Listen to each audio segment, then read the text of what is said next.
everyone, welcome to Rise and Radiate with Anjum. Today I have the pleasure of speaking with Dr. Hollimen, Director of Collaboration Business Development at University of Buckingham, UK. Today we will explore the future of education, the exciting collaboration between University of Buckingham and IBS, and how this partnership will open global opportunities for the students across the globe.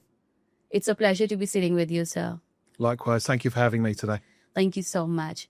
So I want to start with this. Dr. David, you have dedicated your entire career to education.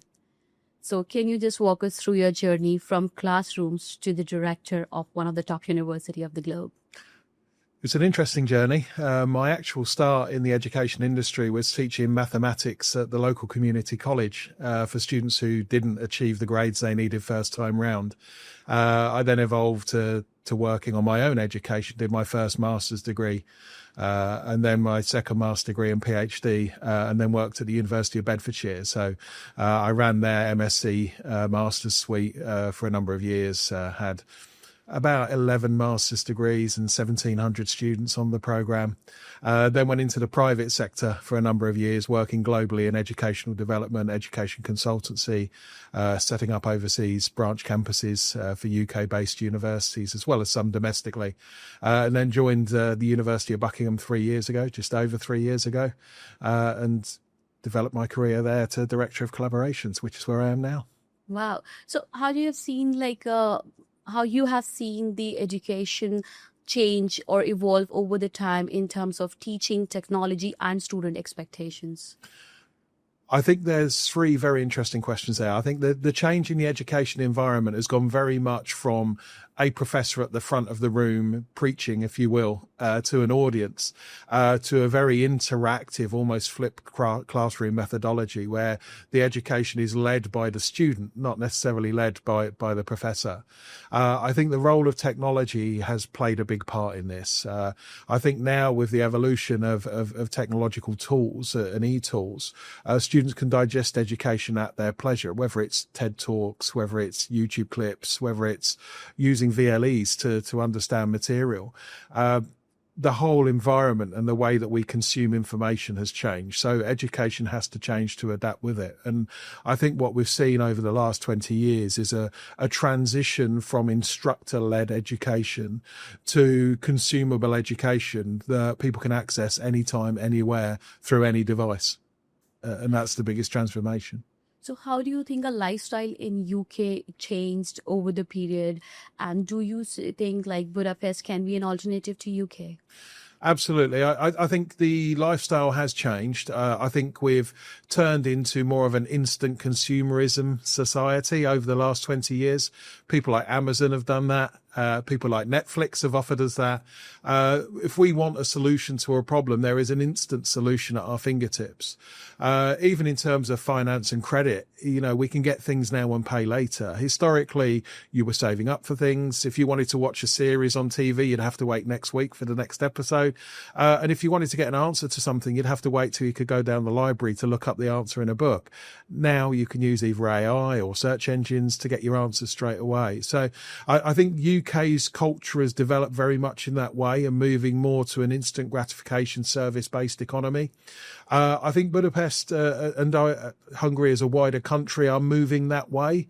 I think the same options, certainly educationally, are available in Budapest as they are in the UK. I think as an entire economy, the UK has been a more service-led economy for longer, and it's still a bigger part of what we do. But, Budapest isn't that far behind. Yeah. So can you share the vision behind the collaboration between the University of Buckingham and International Business School? Absolutely. We've been working with International Business School for 11 years now. So the vision with them really is to reflect the best parts of the University of Buckingham educational experience with sort of small group tutorials, the focus on the student being at the heart of the educational experience, but being culturally adjusted to the international audiences that they have at International Business School, but also preparing local students for industry in Budapest and across the whole of Europe. So in terms of the partnership, it's just grown from strength to strength. The numbers have grown in terms of students over the 11 years. The number of programs made available to students has grown over that period as well. But the students have also evolved and adapted, and the courses have evolved and adapted. So, AI wasn't massive on the agenda 11 years ago, although it's not a recent concept. It is a recently popular concept. So AI is embedded, I think, to some extent in all programs now, but certainly programs are dedicated to that field of study, which wouldn't have existed 11 years ago. Right. So what do you think, what makes IBS unique in the global platform today? What's a unique perspective about the IBS? Absolutely. I think what IBS do is a combination of giving the student that opportunity to learn in the classroom base and access to electronic tools and support systems through their virtual learning environment. But one of the key strengths they have is preparing students for industry. So it's not just about getting an abstract education and going away and say, great, I've got my degree. It's about getting an education and developing those skills for industry. And one thing that International Business School do exceptionally well is build those skills around the academic education. So whether that's communication skills, presenting, debating, all of these skills that make us more effective individuals in the workplace, they're being developed alongside your education prowess. Okay. So can you tell me more about the career opportunities at IBS, where you have seen where the students are working? So what kind of a career opportunities IBS offers? Well, IBS offers education obviously in a range of areas, but predominantly sort of business, computing and related areas of study. So a lot of the students from there do go into either major corporates or establishing their own businesses as entrepreneurs in many cases. Where they're based in Grafsoft Park in Budapest is a hotbed really for companies like Microsoft and tech companies. So a lot of the graduates will go into the tech industry. But of course, being sort of in Europe, you have freedom really to move across Europe. So a lot of the students, particularly the international students, although they may be educated in Hungary, they then disperse to Germany, to the UK, and pursue career opportunities there. So I don't think there's any one industry that they tend to go into. Finance is popular, the tech industry is popular, and lots of students do find those graduation opportunities. But certainly for some of the international students, they take that expertise and then take it home and, use a different way of learning, a different way of understanding back in a home country where some of these concepts may be slightly newer and slightly fresher. Right. So how easy it is for a student to start their own company or to enter into the startups in Budapest? It's relatively easy. There is a process. There's obviously a company registration forms and application processes that need to be followed and legal requirements around it, but it can be done. But the reality is that when you're sort of based in Europe, every country, although it's the same system, have different ways of doing it. So depending on the nature of your industry, it could be either simpler or more complicated. In the UK, it's a very simple process. You can go on Companies House, register a business, £20, and within 24 hours you have a company. It's not quite that quick in Hungary, but it's fairly easy to do. Certainly an opportunity for somebody to start a business while they're studying if they're looking to continue that full-time post-study. Okay. And how about the scholarship and for international students and how accessible these scholarships are for students? Yeah, they do have a scholarship system at International Business School, but it's allocated on a basis on application, sort of strength of application. So what I would encourage people to do is request and ask about the scholarships if they're interested in studying the program, because there are scholarships made available to students. In terms of the specifics, it does vary year on year. So I don't really want to talk about the ones that will be applicable for September next year because I don't know what they'll be yet, but there certainly will be scholarships available. And how much scholarship students can have? Like, what's the maximum scholarship students can get in IBS? Well, again, it depends on a merit basis, but between 10 and 100%, depending on the capability and application relevance of the student. So the another question is regarding the safety. Safety is a growing concern for parents, and with the crime rates rise in the in many parts of the world. So how do you compare safety in Austria or Hungary comparatively to the other destinations? Extremely safe. I mean, I've been to both those countries many times, never had any issues or seen any issues. Violent crime is nominal. And any crime that tends to take place is in particular areas at particular times that you can naturally avoid as a tourist or a resident anyway. And I suppose it's the same as all countries. There's areas that are safer than others. But, you know, I've always found Vienna and Budapest to be very safe cities, and both countries to be very safe countries. Great. And for the students who are looking for a hospitality course, why Budapest should be at the top of their list? Well, Budapest is a very cosmopolitan city. It's a hotbed really for tourists from around the world, not just Europe. Yes. So it provides that multicultural experience. And there's a lot of organisations geared towards that, including the small boutique hotel chains that are very specific to Budapest, but also the large hotel international chains such as Hilton who have their branches there as well. Okay. And with the world going rapidly towards AI and cybersecurity, so what are the advantages of learning AI and cybersecurity? Well, I think just as, you know, when I was young, it was a unique skill to be able to use a computer. We're probably now at the point where it's a fairly unique skill to be able to effectively use AI. We will get to a point where AI is mandatory.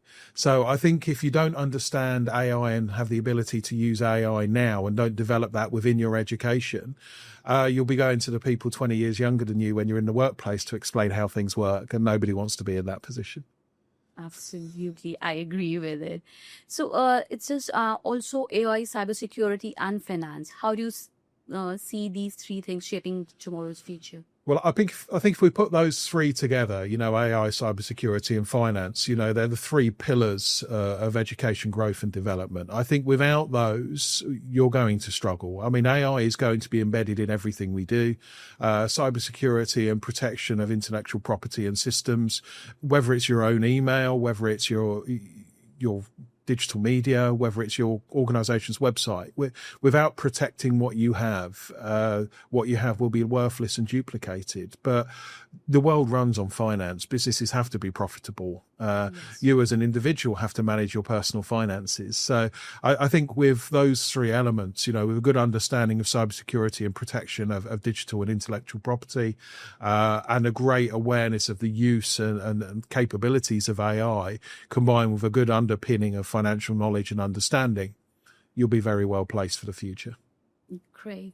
And many international students face challenges like homesickness, language barrier, and a lot of other issues when they move to abroad. So what advice would you like to give to them, and how they get overcome or plan in advance? Absolutely. I've got massive admiration for any international student, because it's not just the challenge of going to a university for education. It's the challenge of a new country and a new culture. Yeah. But some people see things as problems and other people see things as opportunities. And what it really is for you is an opportunity to broaden your horizons, to improve your linguistic skills, to understand and appreciate a different culture, how different people do things in different ways for different reasons.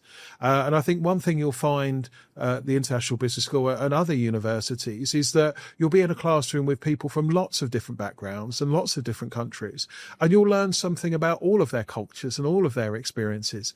So it's absolutely fine to be nervous and apprehensive. It's absolutely fine to miss people when you're away. I mean, that is life. But what you've got to remember is that this is all part of your development, and you will see those people again. You will return home at some point in your future, but you'll go back a stronger and better person because of your educational experience, and you're better positioned to service and look after those that you're missing because of the education you've achieved.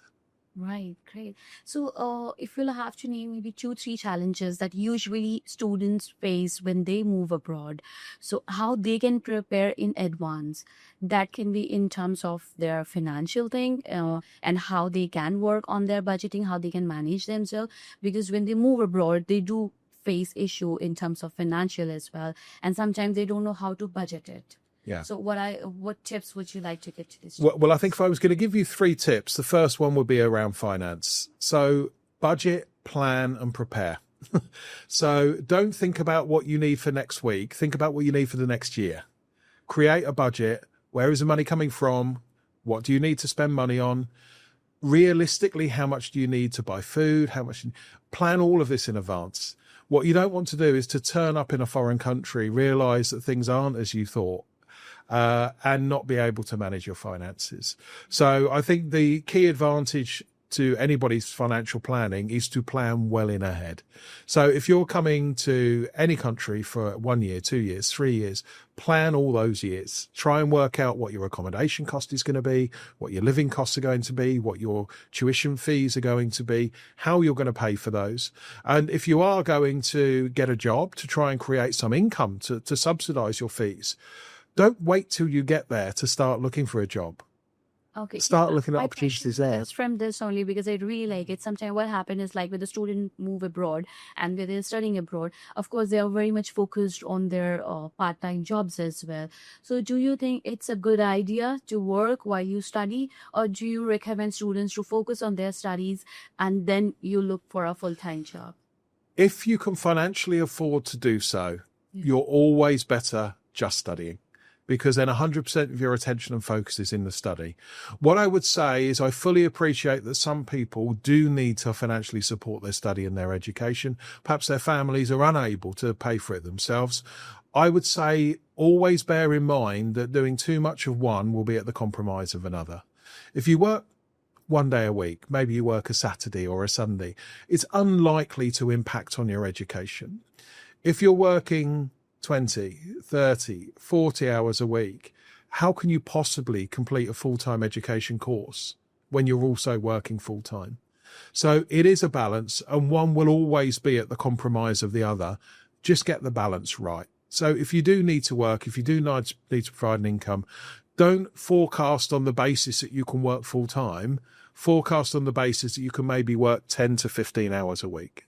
Right. So how do you see a master's program in Budapest where their format is mainly the practical and less of a theoretical, right? So do you think the master's in IBS stands out comparatively to the other university because of the fact their pattern and the student have an opportunity to work white collar? Yeah, absolutely. And the master's programs are very much designed for those who have taken the beginning of their education journey and now seeking a mastery, which is where the master's comes from. So I think their program at International Business School is very much geared towards employability, as I mentioned previously, but it's more geared towards those higher level skills.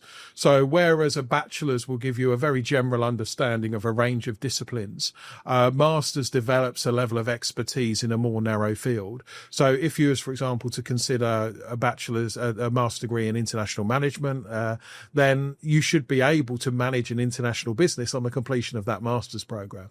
So it really does give you a strong position, and it's the strongest offering that I've seen in the country.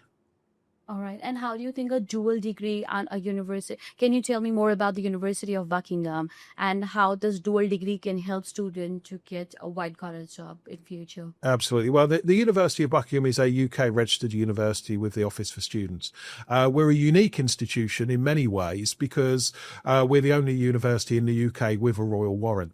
We are a not-for-profit institution. We're a charitable institution. And our drive really is about quality of teaching and learning. So everything we do is driven by that student experience. So that's really where we stand at University of Buckingham. And we will only work with partners who follow the same ethos and mentality, where the student is at the heart of the educational experience. So one thing that we do offer at the university is that opportunity to get a very strong education. And of course, we would also welcome graduates of the bachelor's programs from International Business School to the University of Buckingham to study a master's if they do want some experience in the UK. But the extension really is that by studying at International Business School, you do get the best of both worlds, because you get a UK awarded degree from the University of Buckingham, which was exactly the same degree that a student at the University of Buckingham would get in the UK. But on top of that, you get a European degree issued by International Business School in Hungary as well. So you effectively get a UK degree and a European degree for the same period of study. Great. So I have just one more question regarding the PhD, because most of the time I heard that it's very difficult to get a seat or get an approval on your PhD from University of Buckingham. So for example, if student will do their masters from International Business School, of course, they'll have a dual degree, University of Buckingham and IBS degree. Do you think that's going to increase their chance to get admitted to PhD in Buckingham?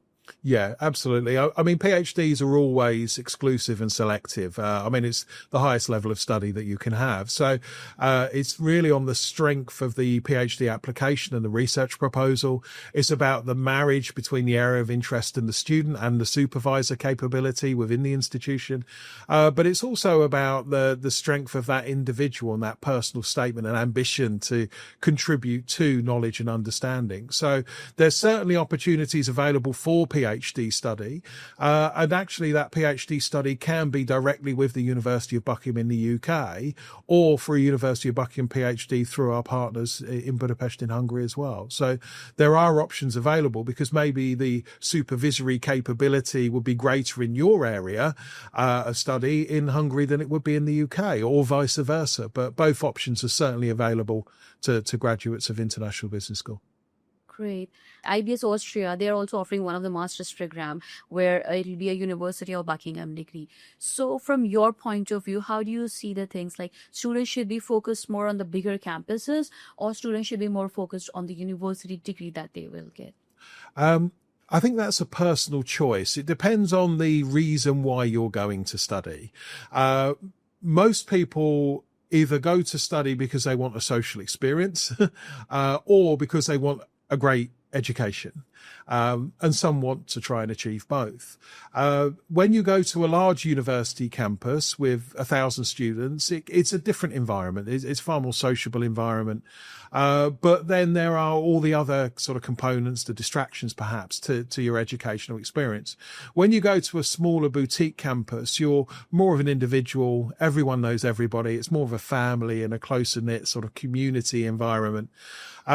And, you know, we're at the University of Buckingham. We're designed to be a smaller university. We have 2,200 students taught on campus. All the students know all the staff know all the students. That's the way we operate. And, you know, that is the right choice for lots of people.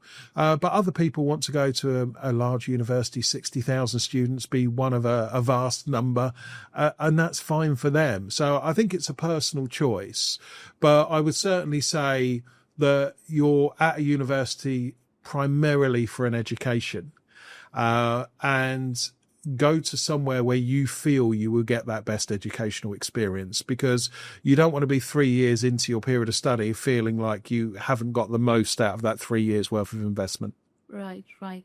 And can you tell me more about the Austria, like how's the country and how the opportunities in Austria and about the earnings, and like if you can just give a brief about the Austria. Yeah, absolutely. Well, I mean, Austria, as we mentioned before, is a very safe country. And I think Austria's position geographically is very strong as well. You've got a number of very developed nations around it, you know, bordering obviously Hungary, as we know, but also sort of Germany, Italy, Switzerland, very developed nations in terms of employment opportunities as well. So Vienna is one of the cultural capitals of Europe, historic, lots of history.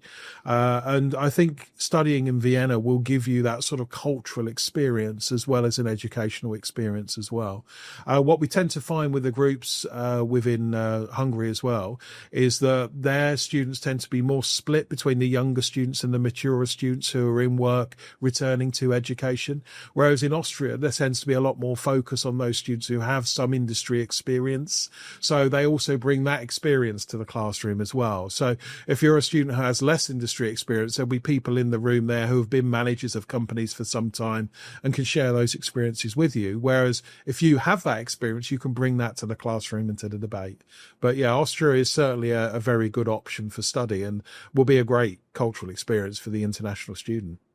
Great. And I also want to know about, because you're coming from a time where memorization and learning was very important. Yeah. Now is the time where students treat phones as the extension of themselves, where everything is available on the fingertips and they don't feel the need to learn anything. How do you see this generational shift?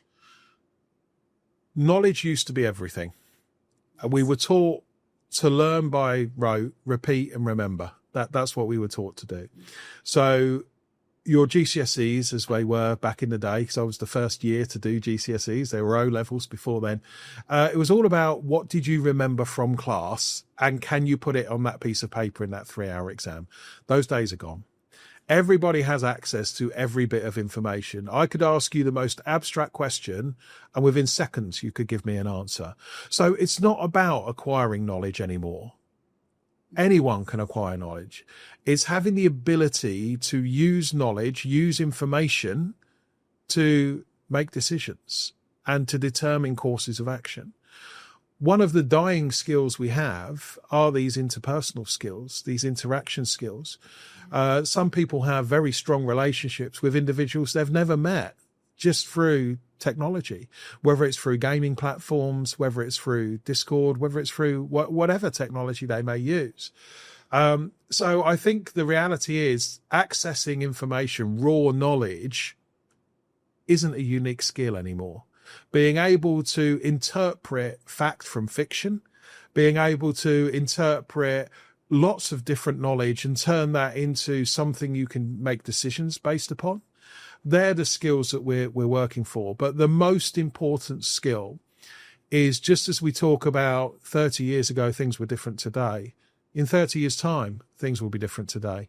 So the number one skill you need to build into anything in your education and development is the ability to adapt.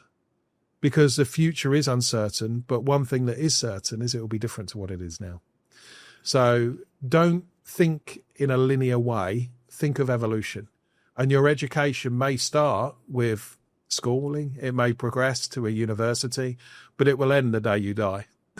Absolutely. So what's your main learning in life? Like, you've been like, I think you did quite a few PhDs, masters, you've seen world, right? So if I'll have to ask you your learning in life, it could be anything in general, what it would be.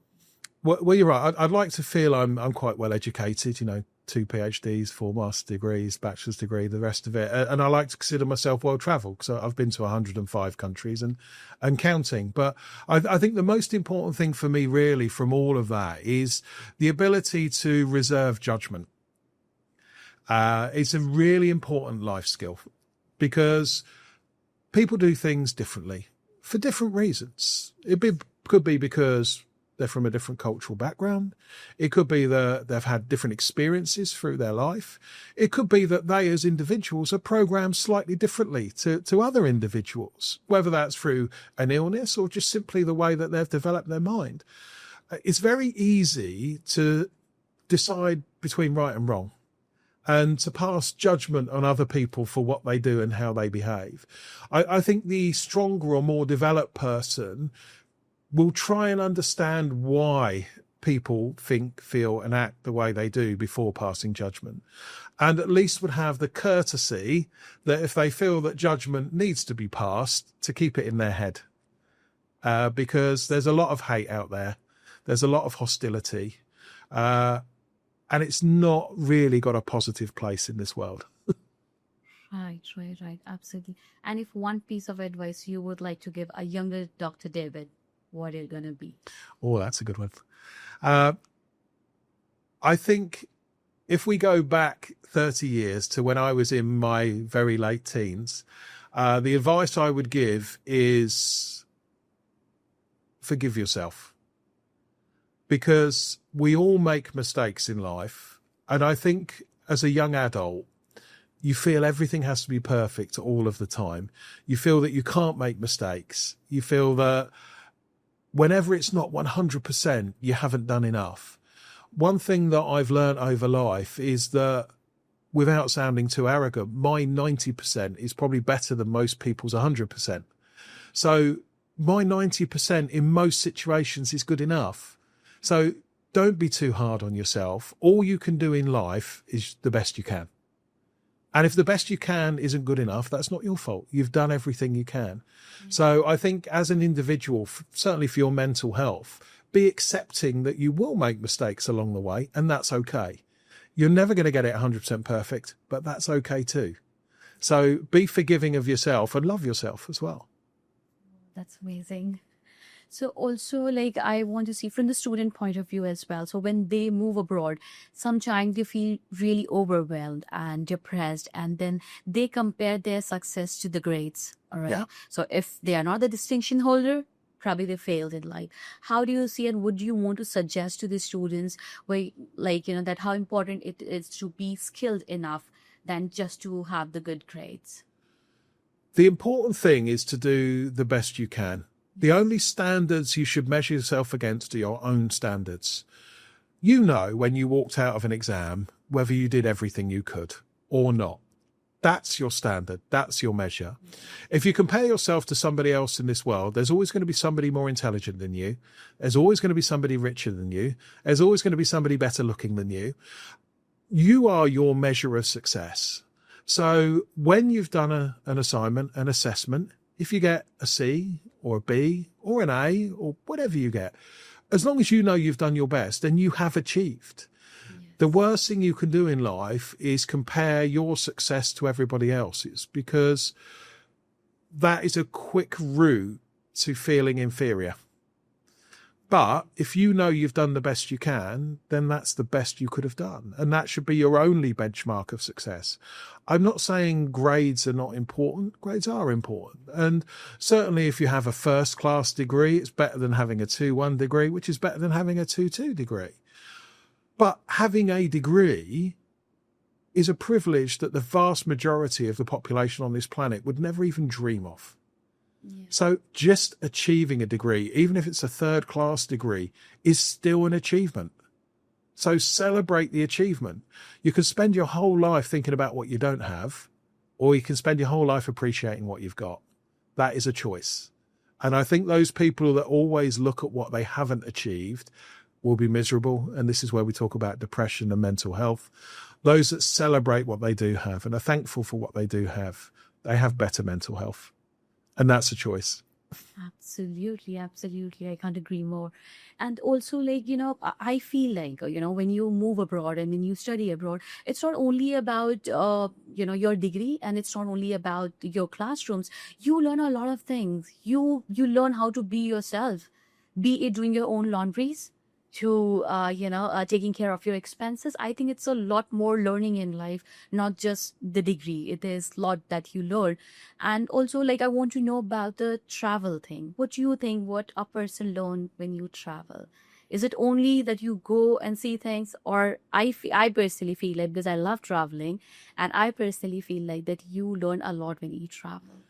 It's a different exposure. Yeah, you can learn a lot if you open yourself to that learning experience. I have friends who travel abroad, and they will always stay in the same American branded 4-star hotel. They will order room service. They will maybe go to the lobby. That is not a cultural experience. Yes. But then I would go, for example, to Sri Lanka. Somebody would invite me to their home for dinner to meet their family. I would go and we would sit on the floor around a table and we would eat food together. I think if you want to learn a cultural experience, you've got to embed yourself within the culture. And when you travel, try not to look for the creature comforts, the McDonald's or the Hilton hotels. Try and do what the locals do. Try street food, go and visit sort of places of interest and try and understand how important they are to local culture and beliefs. Because only really by embedding yourself in a culture can you really understand a culture. And, some of the cornerstones of cultural experience are based around food, personal interactions, religion, beliefs. And only by subjecting yourself to that will you better understand the world in which we operate. But I fully concede for the individual going overseas for the first time is a massive leap. It might be the first time you've had to cook for yourself, the first time you've had to clean your clothes. And I would say the biggest challenge of going overseas to university, assuming you've got the grades to get there in the first place, is probably not actually the education, it's the independence. And the self-reliance that maybe is a skill you've never developed through your life. And I'm sure we've all got mums who have looked after us very well through our lives, which actually is a disadvantage when you go away to university. But, it's a life skill, isn't it? And it's something you have to be able to do. Yeah, absolutely. And I think in the recent times, Europe have emerged, I think, for the first options for the students. So I think recent times, what I have noticed is like students are opting Europe as their choice for their study abroad. How do you see Europe as a destination? Because earlier it was always about the US, UK, New Zealand, Australia. So if you have to compare from these countries to the Europe, what are your views on this? I think there's two predominant reasons why that was historically the case. The first one is the quality of education. Yeah. And that still remains true. You know, the top universities globally are still across sort of UK and US. That hasn't changed. I think that's part of it. But the second one is the career and sort of lifetime opportunities that exist in those countries. So a lot of people would come to the UK, study for a degree, and then take a job in the UK and stay in the UK. There used to be quite a large void between those most developed nations and the rest of the world. But, and it is a big but, as we see with the emergence with China, the emergence with India, you know, the emergence of Eastern European countries such as Hungary, the Czech Republic, Poland, who are booming economies, the same opportunities exist across Europe. And we used to talk about Western Europe being developed and Mediterranean, Eastern Europe not being developed, when we would talk about sort of Britain, Germany and France really being the only developed nations in Europe. That's far from the truth now. So I think the evolution has been twofold. It's one, being able to access great education in Europe as well, but also the emergence and evolution of their economies to provide great post-education opportunities across Europe. So that, combined with various other geopolitical decisions that makes it more difficult as well, certainly makes it not only more accessible, but a greater opportunity. And also, in many cases, more cost effective as well, because the cost of living and cost of education in the UK and the US is substantially greater than most of Europe. Absolutely. So how would you rate the living expenses and also the quality of life in Budapest? What do you have to say about the Budapest living style or lifestyle? Well, I think if you looked at sort of a typical student lifestyle, when you look at sort of costs of education and accommodation and food and everything else, you know, you're probably managing reasonably well within sort of €20,000 a year. In the UK, you could probably double that.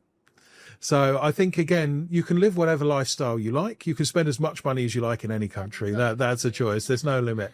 But I think you can have a very good lifestyle half the price in Europe, certainly in Hungary, than you would in the UK. And that's got to be part of your choice, because fundamentally the degree you get is the same. But some people will always want to come to the UK. They want that UK experience. They want to be able to go and see London, you know, and that's part of their life journey. And that's fine. And if you can afford to do so, good luck to you, and we'll welcome you at the University of Buckingham. But for some people, saving costs may be the difference between going to university or not. So if you are keen on getting a UK degree, this is a more cost-effective way of doing it. So what are your views about IBS Budapest, and why do you think students should come and join the IBS?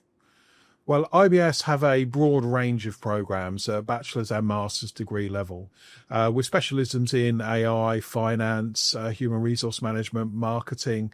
They give you a broad area of expertise for you to hone your skills and prepare yourself for industry. As an institution, they're very geared towards that student experience and making sure that you as an individual will get the best learning environment in which you can develop your knowledge, skills and expertise, but also give you education in specific areas to support that learning, such as research skills, communication skills. So by the time you leave the educational environment, you're very well prepared for industry. Thank you, Dr. David, for sharing such valuable insights. And it's clear that the partnership between the University of Buckingham and IBS is more than a partnership. It's a gateway to the global opportunities. Thank you so much for attending this session. Thank you very much. No, thank you. It's been a pleasure. Thank you. To all the students listening this, whether you are considering business, IT, or cutting-edge field like AI or cybersecurity, IBS could be your next big move. Thank you so much for listening to Rise and Radiate with Anjum. Stay connected.